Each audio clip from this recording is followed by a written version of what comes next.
Welcome to clue today news. Suryapet జిల్లా కోదాడ పట్టణానికి చెందిన కర్ల రాజేష్ అనే యువకుడు హైదరాబాద్ గాంధీ హాస్పిటల్ నందు ఆదివారం మృతి చెందడంతో రాజేష్ మృతి పట్ల పలు అనుమానాలున్నాయని కుటుంబ సభ్యులు మరియు కుల పెద్దల ఆధ్వర్యంలో ఇంటి నుంచి కోదాడ డీఎస్పీ కార్యాలయంకు ర్యాలీగా తరలి వెళ్లారు.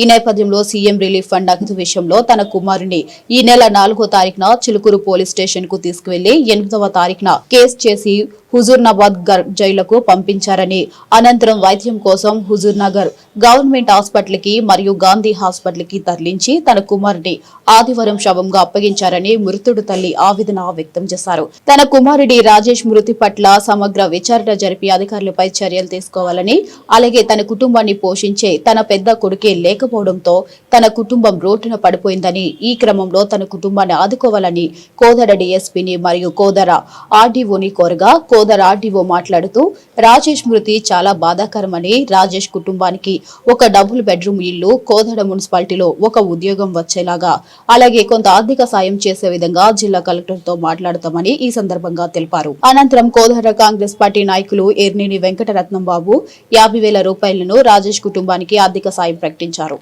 తప్పకుండా చేస్తామని డిఎస్పీ గారు సానుకూలంగా స్పందించారు.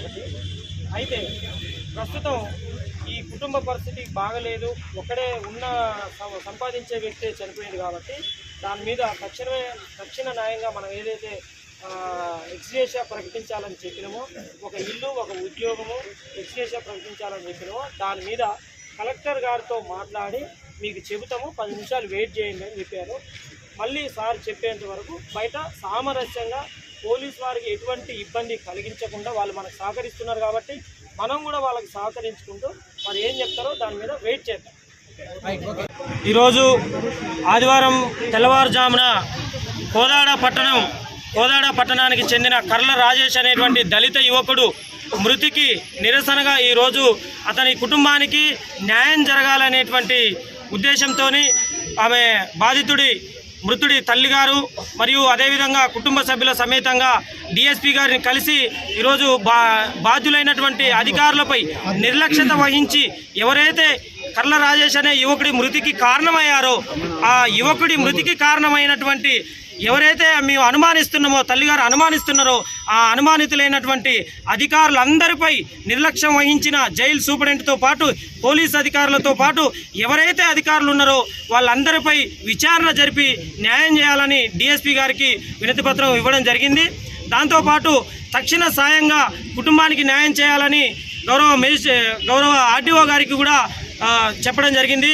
ఆర్డీఓ గారు డిఎస్పీ గారు సానుకూలంగా స్పందించి బాధ్యులైనటువంటి వారిపై చట్టపరమైన విచారణ జరిపి చర్యలు తీసుకుంటామని చెప్పేసి చెప్పడం జరిగింది. దాంతోపాటు దీనికి జ్యుడిషియల్ ఎంక్వైరీ చేయించేలాగా కూడా మేము ప్రపోజల్ పంపిస్తామని చెప్పేసి డిఎస్పీ గారు ప్రకటించడం జరిగింది. దాంతోపాటు ఆర్డీఓ గారు కుటుంబంలో పెద్ద దిక్కైనటువంటి యువకుడు చనిపోయిన కారణంగా కుటుంబానికి తక్షణ సాయంగా ప్రకటించాలని చెప్తే ప్రభుత్వం నుంచి తక్షణమే విడుదలయ్యేలాగా మేము చేస్తామని చెప్పారు. దాంతోపాటు కుటుంబంలో ఒకరికి ఉద్యోగం ఇప్పించాలని కోరడం జరిగింది. దానికి కూడా ఆర్డీఓ గారు కలెక్టర్ గారితో మాట్లాడి తప్పకుండా ఇప్పిస్తామని చెప్పేసి ఇప్పించే ప్రయత్నం చేస్తామని కూడా చెప్పడం జరిగింది.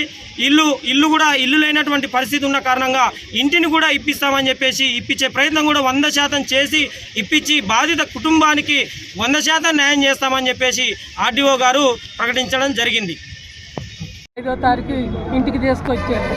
10 మళ్ళీ స్నానం చేసి టిఫిన్ చేసి రమ్మన్నారు. 5 నుంచి నా పిల్లగాడిని 5వ తారీఖు నుంచి మళ్ళీ 12వ తారీఖు నిన్న శ్యామ అయ్యి పంపించారు సార్. జైలుకి పోతే నన్ను అసలుకి రానియలేదు. అన్నం తీసుకొని పోతే వద్దు తీసుకురామాకండి, ఎవరు మాకండి అని చెప్పారు సార్. అట్లా జైల్లో నా పిల్లగాడికి బాగలేదు, హెల్త్ బాగలేదు, నేను చూపించుకుంటాను, నేను పోరాడిని సార్. వద్దు మేము మేమే చూపెట్టుకుని అయాల పిల్లగాడికి ఆవేశం ఎక్కువైంది సార్. నేను బతికిలాడుకున్నా నా పిల్లగాడిని నాకు ఇవ్వలేదు సార్. వాళ్ళు చూపెడుతున్నాను, వాళ్ళు చూపెట్టలేదు సార్. మాతరలు తీసుకొచ్చారు సార్. శనివారం రోజు సార్ బాగలేదని మళ్ళీ ఫోన్ చేసి సూర్యాపేట చేసిపోయి మేము కోదాడ చేసిపోయి పోలీసులు ఒక్కళ్ళు ఎంటర్ కాలేదు సార్. హాస్పిటల్లో పోయి డాక్టర్లు కూడా రాలేదు సార్. అదే ట్రీట్మెంట్ ఇచ్చినట్టుగా నా కొడుకు బతికాడు సార్. నాకు న్యాయం చేయండి సార్. ఇప్పుడు ఒకవేళ పిల్లగాని తీసుకుపోయి పందినామం చేసినాక న్యాయం చేయకపోతే నేను ఎవరికి చెప్పుకోవాలి సార్? నా కొడుకుని నాకు తీసుకొచ్చి ఇవ్వను సార్. అనుమానం సార్, అనుమానం సార్.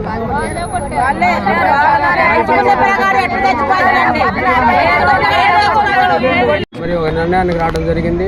చనిపోయిన వ్యక్తిని అయితే మనం తీసుకురాలేము, కానీ ఆ తల్లికి ఆర్థికంగా ఇబ్బందులు లేకుండా చూడాల్సిన బాధ్యత మా అందరి మీద ఉంది, డిపార్ట్మెంట్ మీద ఉంది. నేను ఎమ్మెల్యే గారితో కూడా మున్సిపాలిటీలో ఒక ఉద్యోగం ఇప్పించే ఏర్పాటు మేము చేస్తామని చెప్పి హామీ ఇవ్వడం జరిగింది. అలాగే మా వంతు కర్తవ్యంగా మేము ఒక 50 తక్షణంగా అందిస్తాం. చనిపోయిన వ్యక్తిని అయితే మనం తీసుకురాలేము, కానీ ఇబ్బందులు లేకుండా చూడాల్సిన బాధ్యత మా అందరి మీద ఉంది, డిపార్ట్మెంట్ మీద ఉంది. నేను ఎమ్మెల్యే గారితో కూడా మున్సిపాలిటీలో ఒక ఉద్యోగం ఇప్పించే ఏర్పాటు మేము చేస్తామని చెప్పి హామీ ఇవ్వడం జరిగింది. అలాగే మా వంతు కర్తవ్యంగా మేము ఒక 50 తక్షణంగా అందిస్తాం.